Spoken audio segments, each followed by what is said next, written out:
Hello friends, welcome to my new recipe. आज आसतु बनैबा ओलकोबी आउ माछर झोल। एबे तो सीजन में सब प्रकार कोबी मिलूँ, तो आज आम आसतु बनैबा ओलकोबी आउ माछर झोल, जोटा कि बहुत ही टेस्टी।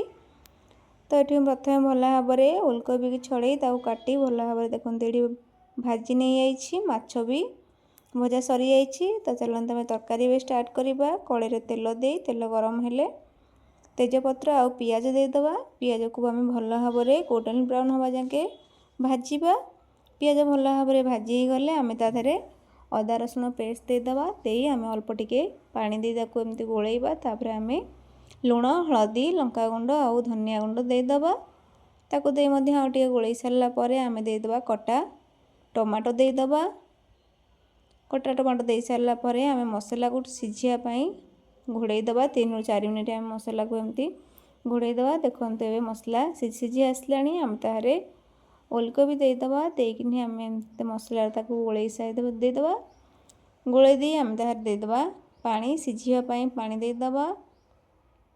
पानी दे आम घोड़े दबा। देखते दर सिझा हो जाइए, तरकारी भी फुटी आसला। माछ देदेबा आउ धनिया पत्र देदेबा। देखते एबे आमर ओलकोबी आउ माछर तरकारी रेडी हो जाइए। एमती ट्राए कर देखिए, बहुत ही भल लगे। Thanks for watching, bye.